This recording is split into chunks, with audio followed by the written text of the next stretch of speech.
Pair of linear ఈక్వేషన్స్లో next video వచ్చేసి ఏంటిదంటే relation between coefficients and nature of equations. అంటే ఇప్పటిదాకా మనము గ్రాఫ్స్ వేసిన తర్వాత అవి ఇంటర్సెక్ట్ అవుతున్నాయా, ప్యారలల్ ఉన్నాయా, లేదా కోఇన్సిడెంట్ అవుతున్నాయా చెప్పగలుగుతాం. కానీ అవన్నీ ఏవి లేకుండా డైరెక్ట్గా మనము ఇక్కడ చెప్పేయచ్చు అనమాట. ఎట్లా చెప్తాము? By using relation coefficients. అంటే కోఎఫిషియెంట్ని యూజ్ చేసి మనం చెప్తాము ఇక్కడ. దీనికి ఇది compulsory must and sure expected question. 2 మార్క్స్కి 1 మార్క్కి 5 మార్క్స్కి దేనికైనా రావచ్చు. కాబట్టి ఫస్ట్ దీన్ని ప్రాపర్గా వినండి. మనకి ఈక్వేషన్స్ ఎలా ఉంటాయమ్మా? a1x plus b1y plus c1 equal to 0 ఒకటి ఉంటుంది, a2x plus b2y plus c2 అనేది ఇంకొకటి ఉంటుంది. అయితే ఎప్పుడైతే a1/a2 equal to b1/b2 equal to c1/c2 అంటే 3 ఈక్వల్ అయిపోయాయి. 3 ఈక్వల్ అయిపోతే ఏంటిదంటే కోఇన్సిడెంట్ వస్తుంది. కానీ చాలా మంది రివర్స్ చేస్తారు. మనం ఈక్వల్ టు నుంచి వద్దాం. అంటే అన్ని ఈక్వల్ ఉంటే ఏమవుతుంది, ఈక్వల్ లేకపోతే ఏమవుతుంది, ఒకటి ఈక్వల్ ఉంటే ఏమవుతుంది అది చూసుకుంటూ వద్దాం. ఎందుకంటే అప్పుడు ఏమవుతుంది అంటే కోఇన్సిడెంట్ లైన్స్ వస్తాయి. అంటే ఒక లైన్ మీద, ఈ పెద్ద లైన్ మీద ఇంకొక చిన్న బుడ్డి లైన్ అనేది వస్తుంది, చిన్న లైన్ అనేది వస్తుంటుంది. అంటే ఈ పెద్ద లైన్ అనేది 2x plus 3y plus 4 equal to 4 అవుతుంది. ఈ చిన్ని లైన్ అనేది ఏమవుతుంది, 3x plus 2y equal to 2 అవుతుంది. అంటే ఆల్మోస్ట్ సేమ్ వస్తుంది. అంటే రెండు ఈక్వల్ రావాలి కాబట్టి కరెక్ట్గా మ్యాచ్ చేయండి. 4x plus 6y equal to 6 అట్లా అంటే వచ్చేటట్టు చూసుకోండి. అన్నిట్లో 1/2 1/2 1/2 అట్లా వచ్చేటట్టు చూసుకోవాలి. ఓకేనా? అంటే అది పెద్దది కావచ్చు, ఇది పెద్దది కావచ్చు, ఏదైనా పెద్దది కావచ్చు. కానీ ఒక పెద్ద లైన్ మీద చిన్న పాయింట్స్ అనేది వస్తుంది. అంటే అర్థం ఏంటిదంటే ఇప్పుడు మనకు ఒక ఈక్వేషన్ తీసుకుందాం. ఆ ఈక్వేషన్ ఏంటిదంటే 3x plus 4y minus 2 equal to 0. Next 6x plus 8y minus 4 equal to 0. అయితే ఇప్పుడు ఈ a1 a2 అన్ని రాసుకోవాలి కాబట్టి కంపారిజన్ దీన్ని దీంతో చేసి దీన్ని దీంతో చేస్తే మనకు a1 equal to 3, b1 equal to 4, c1 equal to minus 2, a2 equal to 6, b2 equal to 8, c2 equal to minus 4. ఇది మైనస్ 2, ఇది మైనస్ 4. ఇప్పుడు a1/a2 equal to b1/b2 equal to c1/c2 అవునా కాదా అని చెక్ చేయాలి. లేదా ఏది వస్తే అది రాయాలి. అప్పుడు రాస్తే ఏమవుతుంది, 3/6 equal to 4/8 equal to minus 2/-4. Cancel చేయాలి కంపల్సరీ. ప్రైమ్ నెంబర్సే ఉండాలి ఇక్కడ. 1s 2s 1s 2s 1s 2s వచ్చింది కాబట్టి 1/2 equal to 1/2 equal to 1/2. So ఈ రెండు లైన్స్ అనేది కోఇన్సిడెంట్ లైన్స్ అనమాట. ఇది దేనికి వచ్చేసి కోఇన్సిడెంట్ వచ్చేసి ఎప్పుడైతే సొల్యూషన్ ఎగ్జిస్ట్ అవుతుందో అప్పుడు దాన్ని కన్సిస్టెంట్ అంటారు.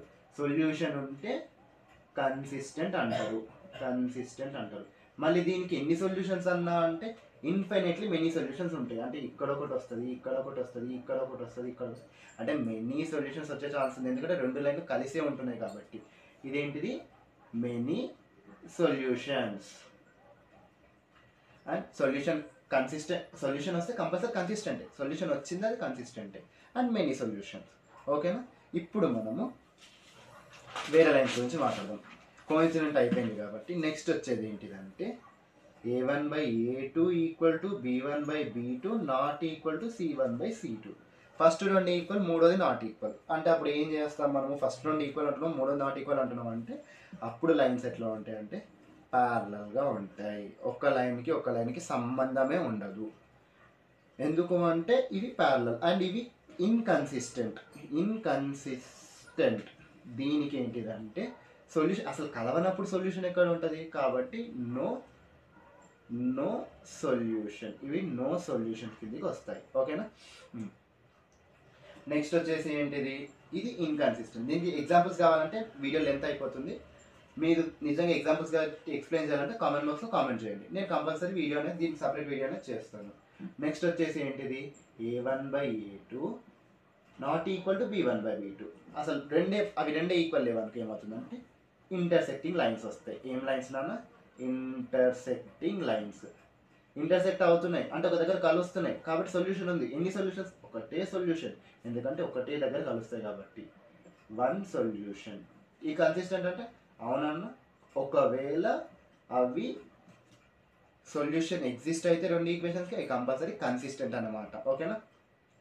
మ్యాక్సిమం ఇంతే అడుగుతాడు, ఇంతకు నుంచి మీకు డీప్లో అడుగుతాడు. ఎలా క్వశ్చన్స్ వస్తాయి దీంట్లో నుంచి అంటే, ఒకటి క్వశ్చన్స్ ఎలా వస్తాయి అంటే ఒక క్వశ్చన్ ఇచ్చేస్తాడు అంటే ఇప్పుడు నేను suppose 2x plus y minus 5 equal to 0 అనేది ఒక ఈక్వేషన్ లీనియర్ ఈక్వేషన్ అయితే దీనికి సంబంధించిన ఇంకో పేర్ ఆఫ్ లీనియర్ ఈక్వేషన్ కనుక్కోండి. అయితే ఏంటిదంటే కాకపోతే రూల్ ఏంటిదంటే మీకు అది కన్సిస్టెంటా ఇన్కన్సిస్టెంటా లేకుంటే ప్యారలల్ అయినా ఇంటర్సెక్టింగ్ అయినా నడుస్తాడు, అప్పుడు మీరు చేసేసేయాలి. అండ్ మళ్ళీ ఇంకొకటి ఎట్లా ఇస్తాడంటే రెండు లైన్లు ఇస్తాడు, రెండు లైన్లు ఇచ్చేస్తాడు. ఎట్లా 2x plus y minus k equal to 0. Next ఇంకోటి ఏంటిది 4x plus 2y plus 5 equal to 0 అని ఇస్తాడు. అప్పుడు మనం ఏం కనుక్కోమంటారు? ఫైన్ ద వాల్యూ ఆఫ్ కే అంటాడు. అండ్ ఈ సిస్టమ్ ఆఫ్ ఈక్వేషన్ ఏంటిది? ఇదేంటిది? కోఇన్సిడెంట్ లైన్స్ అంటారు, కోఇన్సిడెంట్ లైన్స్ లేకుంటే ప్యారలల్ లైన్స్ అంటారు, లేకుంటే ఏదన్నా అనొచ్చు. వాడు ఏ లైన్ అని అనని మనకు ఫార్ములాస్ తెలుసు కదా. ఫార్ములాస్ ఏంటిది? కోఇన్సిడెంట్ అన్నాడు కాబట్టి a1/a2 equal to b1/b2 equal to c1/c2. a1/a2 అంటే ఎంత నాన్న? 2/4 which equal to 1/2 and c1/c2 ఎందుకంటే b1/b2 మనకు ఆల్రెడీ 1/2 వస్తుంది. అప్పుడు మనం దాన్ని సాల్వ్ చేస్తే a1/a2 ఈక్వల్ c1/c2 రాసుకుందాం. a1/a2 ఎంత వచ్చింది? 1/2 వచ్చింది. c1/c2 అంటే మైనస్ k/c2 ఎంత వచ్చింది? ఇక్కడ 5 ఉంది, ఇక్కడ 5 ఉంది. సింపుల్గా క్రాస్ మల్టిప్లికేషన్ చేసేద్దాం. మనం క్రాస్ మల్టిప్లికేషన్ చేస్తే 5/2 equal to minus k equal to minus 5/2. ఒకవేళ అవి కోఇన్సిడెంట్ లైన్స్ అయితే k వాల్యూ ఎంత వేయాలంటే మైనస్ 5/2 వేయాలి.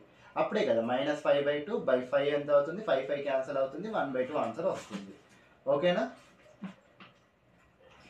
అర్థమైందా?